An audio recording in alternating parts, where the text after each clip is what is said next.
Welcome students to this topic on concentration of solution.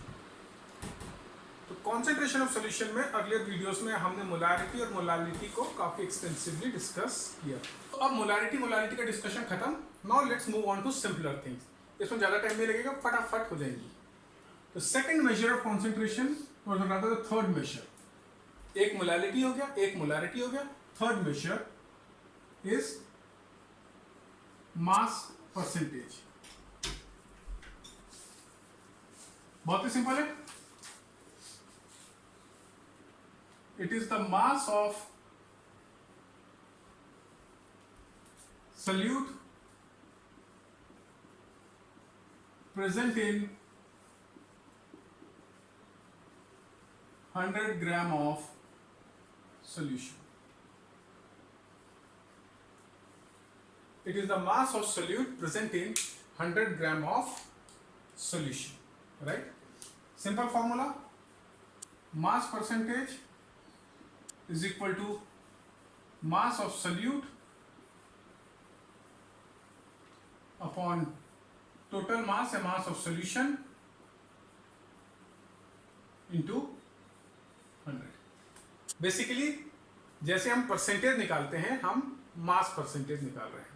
जैसे आपके exam के अंदर हम परसेंटेज निकालते हैं ना, कि आपको 85, मानो कि आपको 45 मार्क्स है आउट ऑफ 50, तो आप कैसे निकालते हो परसेंटेज?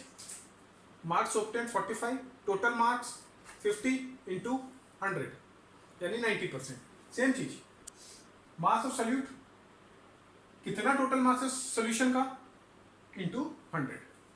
तो ये हो गया तुम्हारा मास परसेंटेज, और इसको हम बोलते हैं W/W, कि दोनों क्वांटिटी मास मास है। नेक्स्ट है आपका वॉल्यूम परसेंटेज।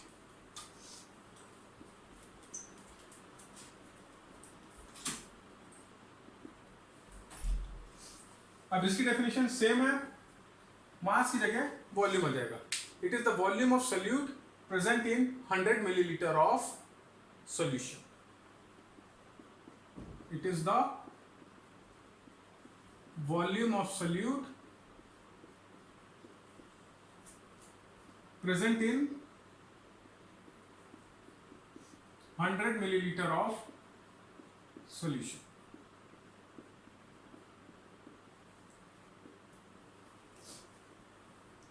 ठीक, अगेन इसको हम डिनोट करते हैं V बाई V से, volume by volume. Formula same, mass की जगह volume. Volume of solute upon volume of solution into 100। तो ये हो गया आपका मास परसेंटेज और वॉल्यूम परसेंटेज। कई बार एक और फॉर्मेट यूज करते हैं, that is W by V, यानी mass by volume percentage. Mass by volume percentage में कुछ नहीं है, ऊपर मास है तो यहाँ पर मास ऑफ सोल्यूट आ जाएगा, नीचे वॉल्यूम है तो वॉल्यूम ऑफ सोल्यूशन आ जाएगा। यानी what percentage of mass is present in a solution, in volume of solution, या it is the mass of solute present in 100 millilitre of solution. आगे समझ में, mass of solute upon volume of solution into 100। ये हो गया आपका 3 percentage वाले concentration term: mass percentage, volume percentage and volume by mass percentage. ठीक है, बहुत इजी। मोलारिटी के बाद तो ये हलवा लग रहा होगा आपको। ठीक है, चलिए बढ़िया है। अब नेक्स्ट देखते हैं हम लोग पार्ट्स पर मिलियन। वो भी बहुत इजी है, यही ऐड कर लेते हैं।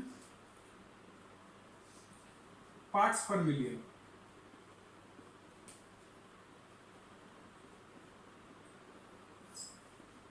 PPM, parts per million. Million कितना होता है? 10⁻⁶ या 10 lakhs। 1 million is equal to 10 lakhs, 10⁻⁶। तो पार्ट्स पर मिलियन हम कहाँ यूज करते हैं? तो पार्ट्स पर मिलियन जब यूज तब होता है जब सोल्यूट की क्वांटिटी बहुत बहुत बहुत कम हो, माइन्यूट क्वांटिटी में सोल्यूट प्रेजेंट हो। तो अगर हम कोई भी मास परसेंटेज यूज करेंगे तो हमारा आंसर आएगा 0.000023। अब ये बोलना बहुत मुश्किल है कि 0.000023। तो अपनी लाइफ इजी बनाने के लिए हम क्या करते हैं, हम मास परसेंटेज निकालते हैं और उसको 10 टू पावर 6 से मल्टीप्लाई कर देते हैं। मास परसेंटेज नहीं निकालते हैं हम, बेसिकली यहां पर मास परसेंटेज में हम 100 से मल्टीप्लाई करते हैं, पीपीएम में हम किससे मल्टीप्लाई कर देते हैं, 10 टू पावर 6। मतलब सारे फॉर्मूले जो यहां पर वैलिड है वो यहां पर भी वैलिड है, only difference is 100 is replaced by 10 to power 6। तो ये हो जाएगा mass of solute upon mass of solution into 10 to power 6। ठीक है, तो बेसिकली ये था तुम्हारा mass of solute present in 100 gram of solution, और पीपीएम क्या हो गया, mass of solute present in 10 lakh grams of solution, right. तो सिमिलरली वॉल्यूम बाय वॉल्यूम के अंदर भी पीपीएम हो सकता है, डब्ल्यू बाय वी के अंदर भी पीपीएम हो सकता है, 100 की जगह 10 टू पावर 6। तो ये 3, 4, 5 ये 3 मेथड हमने कर लिए to express concentration of solution. Clear है, वेरी गुड, इसमें कोई डाउट नहीं होना चाहिए। चलो अब रब करते हैं और लास्ट मेजर देखते हैं विच इज मोल फ्रैक्शन।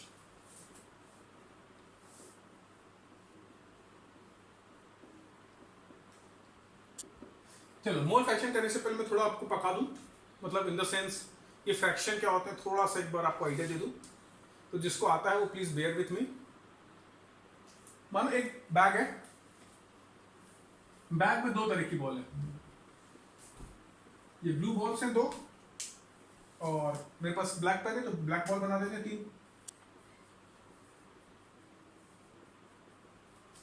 ठीक है, तो बैग में 5 बॉल हैं, 2 ब्लू और 3 ब्लैक। तो अगर कोई तुमसे पूछे कि ब्लू बॉल का फ्रैक्शन क्या है, what is the fraction, what fraction of ball या what fraction of balls are blue, तो कैसे निकालते हो, नंबर ऑफ ब्लू बॉल्स कितनी है,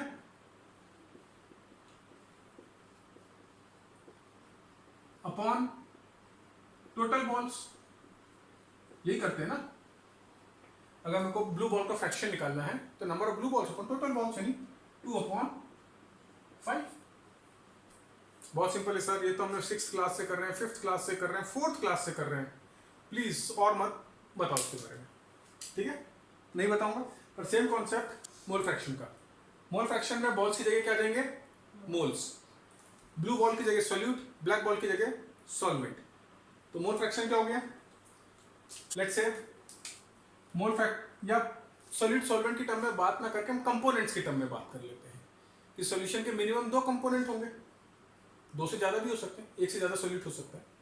तो मानो 2 कंपोनेंट है ए और बी, तो मोल फ्रैक्शन ऑफ ए क्या हो जाएगा, number of moles of A upon total number of moles, यानी यही हो गया। एक्स से क्या, एन ए क्या है, number of moles of A, N B क्या है, number of moles of B, X से क्या है, मोल फ्रैक्शन ऑफ ए, हो गया। एग्जैक्टली सेम चीज है, फिर से बोल रहा हूं, बॉल्स की जगह मोल्स आ गए, ब्लू बॉल की जगह कंपोनेंट ए, ब्लैक बॉल की जगह component B, mole fraction number of moles of A upon total number of moles. Mole fraction B क्या हो जाएगा, चलो बोलो भाई फटाफट, N B upon N A plus N B. अब 2 ही कंपोनेंट है, तो अगर मैं 2 दो कंपोनेंट है, दोनों का फ्रैक्शन निकाल लिया, दोनों का सम कितना होगा? 1 ही होना है ना, ऐड करके देख लो। तो sum of mole fraction is always equal to 1, मतलब sum of mole fraction of all the components of the solution. क्योंकि यहां पर दो कंपोनेंट थे, मैंने X A plus X B किया, 3 कंपोनेंट होते तो X A plus X B plus X C करता। तो sum of mole fraction of all the components of solution is equal to 1। तो यह तुम्हारा मोल फ्रैक्शन हो गया, राइट? नोट डाउन कर लो। मोल फ्रैक्शन की यूनिट क्या होगी? It's a dimensionless quantity. दोनों सेम है, कट जाएगा। वैसे भी नंबर, ये मोल से ये भी मोल से, मोल से कोई यूनिट ही नहीं होती, नंबर है तो केवल। तो मोल fraction is a dimensionless quantity. Note down कर लो, फिर एक दो क्वेश्चन करते हैं इसके ऊपर। Okay,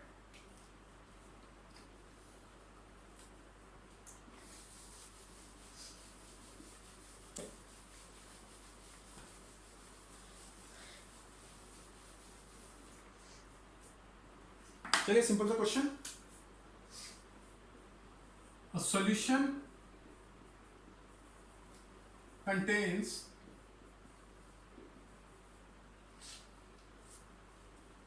196 gram of H2SO4। आप यही सोच रहे हो कि सबका H2SO4 तो बहुत प्यार है, हमेशा वही ले लेते, बट ठीक है, क्योंकि एक तरह का मॉलिक्यूलर वेट आपको रट गया है तो उसको सॉल्व करना बहुत इजी हो जाता है। A solution contains 196 gram of H2SO4 in 900 grams of water. Calculate mole fraction of both the components. चलो फटाफट सॉल्व करो, और फिर मैं सॉल्व करूंगा, फिर अपना आंसर मैच करना।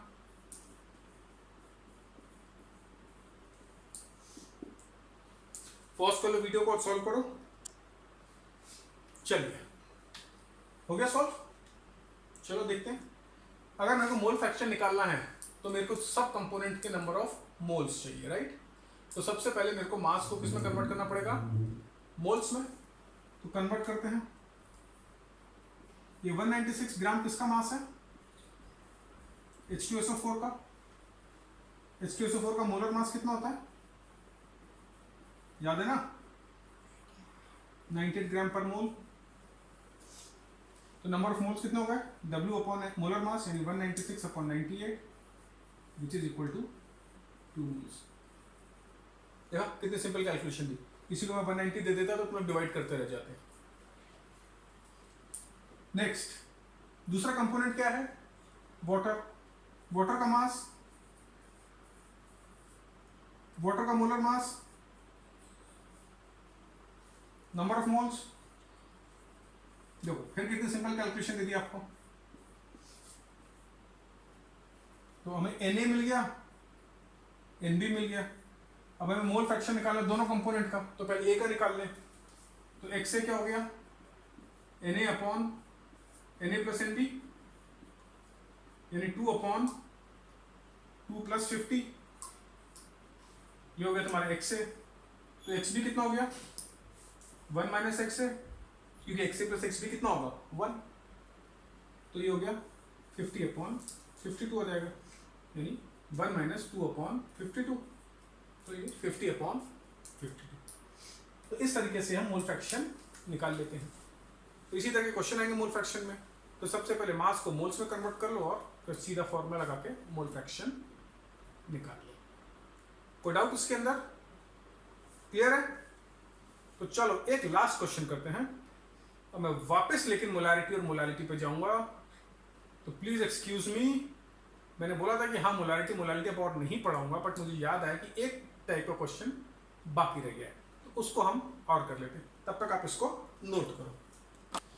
तो चलिए लास्ट क्वेश्चन देख लेते हैं हम लोग। दो तरह के क्वेश्चन देखेंगे। पहला क्वेश्चन है कि मैं मास परसेंटेज दिया हुआ है और हमें मोलालिटी निकालनी है। Okay, given mass percentage and we need to find molality. Second, आपको मोल फ्रैक्शन दिया है and you need to find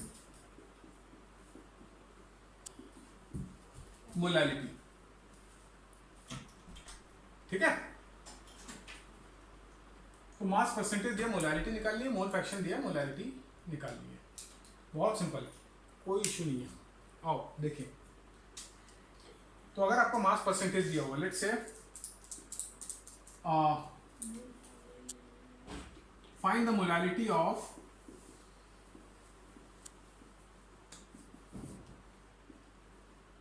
%, W/W solution of NaOH। देखो आप ही कंप्लेन थी H2SO4 से मैंने NaOH ले लिया इस पर।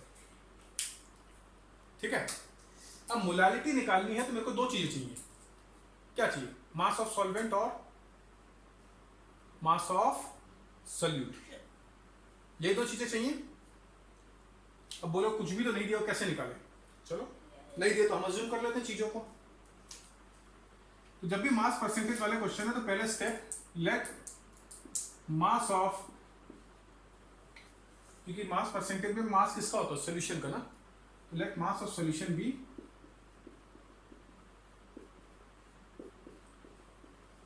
100 ग्राम। ठीक, तो मास ऑफ सॉल्यूट कितना हो जाएगा?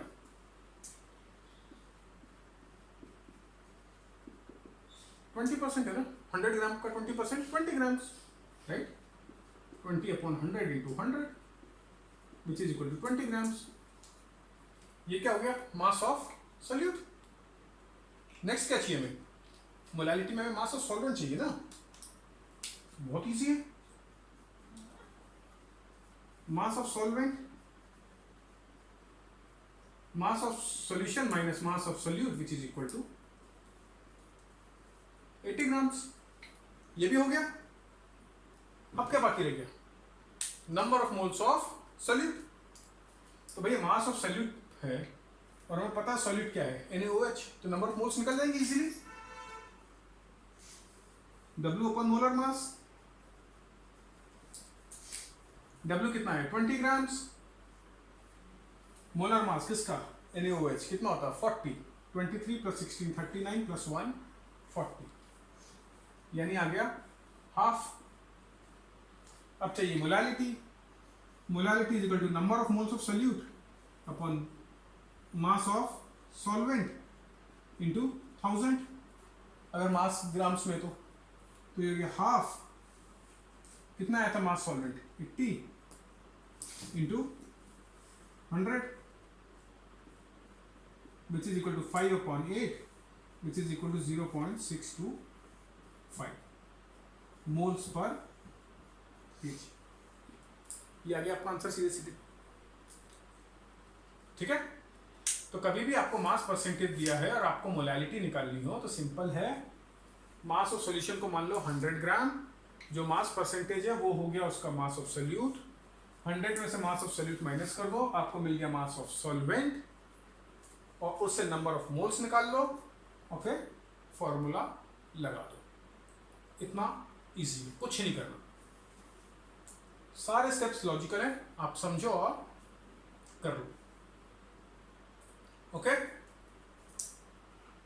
तो क्लियर है कि हमें मोलैलिटी निकालनी हो, मास परसेंटेज दिया हुआ है। तो ये हमारा फर्स्ट टाइप का क्वेश्चन हो गया। अब सेकंड टाइप का क्वेश्चन देखते हैं, जहां हमें मोल फ्रैक्शन दिया है और हमें मोलैलिटी निकालनी है। ओवरलोड तो नहीं हुआ ना? कभी भी लगता हो कि ज्यादा हो रहा है, आप कंफ्यूज हो रहे हो, तो जहां तक आपको क्लियर है वहां तक देख लो और वीडियो को पॉज कर दो, या वीडियो को बाद में आकर उस पॉइंट से देख लिया करो। ठीक है, तो कोई जरूरी नहीं है कि मेरे को 40 मिनट का वीडियो तो पूरा 40 मिनट एक साथ बैठ कर देखो। आप आधा देख लो या एक टॉपिक कवर कर लो, जब वो क्लियर हो जाए तो उसके बाद फिर दूसरे सिटिंग में बैठ कर दूसरा टॉपिक देख लो। राइट, तो यही फायदा है ऑनलाइन क्लासेस का कि जितना आप अपनी सहूलियत के हिसाब से पढ़ सकते हो, आप अपनी कैपेबिलिटी, आप अपनी स्पीड के हिसाब से उसको करो।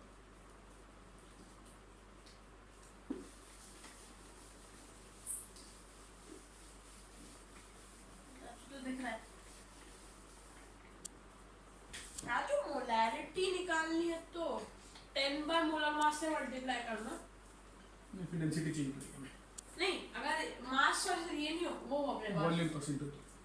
वॉल्यूम परसेंट भी नहीं, मैं बोलूं। नीचे चलिए।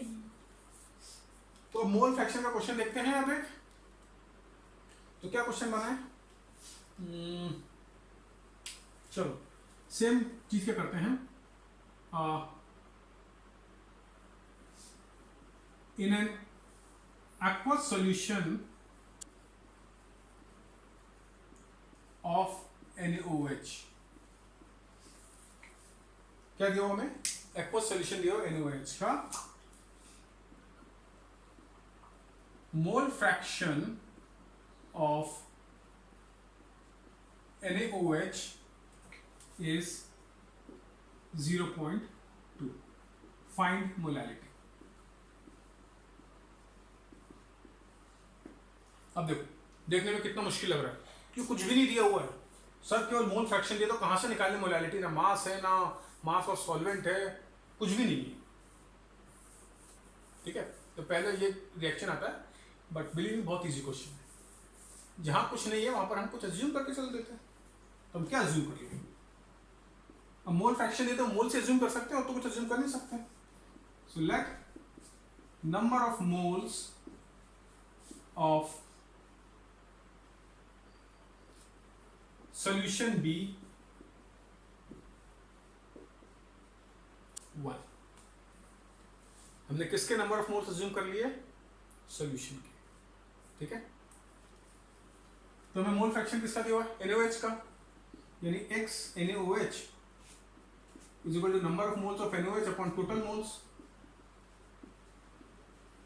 राइट, टोटल मोल्स कितना अज्यूम कर लिया हमने? 1, तो यानी 0.2 is equal to n upon 1, which implies number of moles of NaOH या number of moles of solute is equal to 0.2। चलो भाई, एक चीज तो आ गई, न्यूमरेटर आ गया ना, अब डिनोमिनेटर भी बाकी रह गया। तो भैया यहां से डिनोमिनेटर भी तो मिल रहा है हमको। Total number of moles solution में कितने हैं? 1, और total number of moles solute के कितने हैं? 0.2। तो सॉल्वेंट के कितने हो गए number of moles?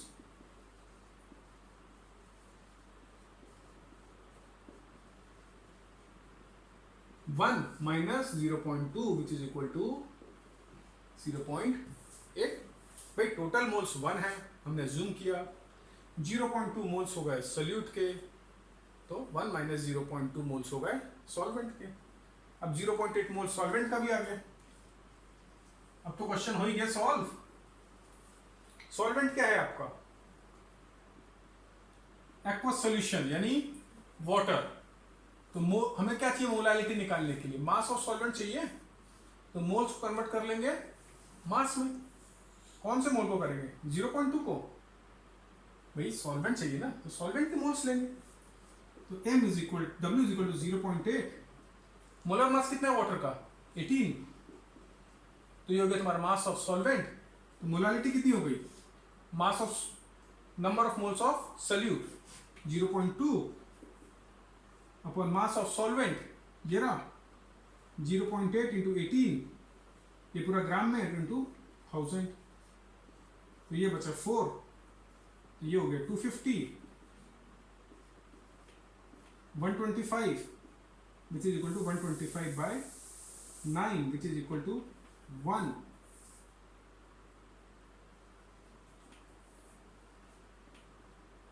13.8 moles per kg। Simple है। तो मतलब जहां मास परसेंटेज दिया है, मोलालिटी निकालनी हो, तो हम टोटल मास ऑफ सॉल्यूशन को अज्यूम करते हैं 100। जहां मोल फ्रैक्शन दिया है, मोलालिटी निकालनी हो, तो हम टोटल नंबर ऑफ मोल्स को अज्यूम करते हैं 1। तो जहां हमने मास परसेंटेज में मास ऑफ सॉल्यूशन को 100 अज्यूम कर लिया, तो जो मास परसेंटेज होता था वो मास ऑफ सोल्यूट हो जाता था। मोल फ्रैक्शन वाले क्वेश्चन में जो मोल फ्रैक्शन है वो number of moles of solute हो जाता है। उसमें मास ऑफ सोल्यूशन में से मास ऑफ सोल्यूट माइनस कर रहे थे, इसमें हम टोटल नंबर ऑफ मोल्स में से मोल्स ऑफ सोल्यूट माइनस कर रहे हैं। ठीक है, तो इस तरीके से क्वेश्चन सॉल्व करना है। बहुत ही सिंपल क्वेश्चन है, लॉजिकली सोचो, कंसेप्चुअली सोचो, स्टेप बाय स्टेप करोगे, बहुत इजीली सॉल्व हो जाएगा। तो आई होप ये प्रॉब्लम्स आपको क्लियर है, ये चारों कॉन्सेप्ट आपको क्लियर हैं।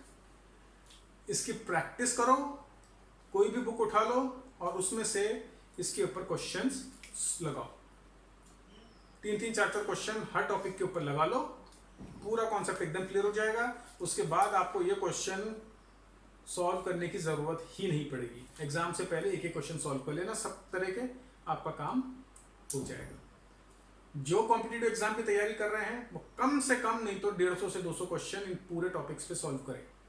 Molarity, molality, mole fraction, mass percentage, सबके पास डिफरेंट टाइप्स ऑफ क्वेश्चन मिलाकर कम से कम 200 से 250 क्वेश्चन सॉल्व करोगे, तब आपकी प्रिपरेशन सही लेवल पर पहुंचेगी।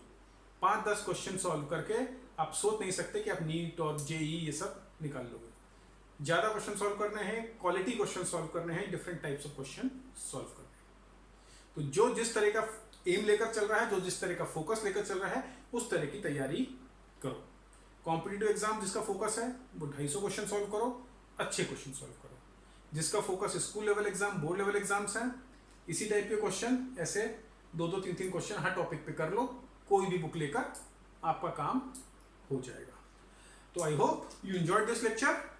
सो we will be back soon with new lectures, not on this topic, maybe some other topic. So till then, goodbye and have a nice day. Was the recording चालू नहीं बनी?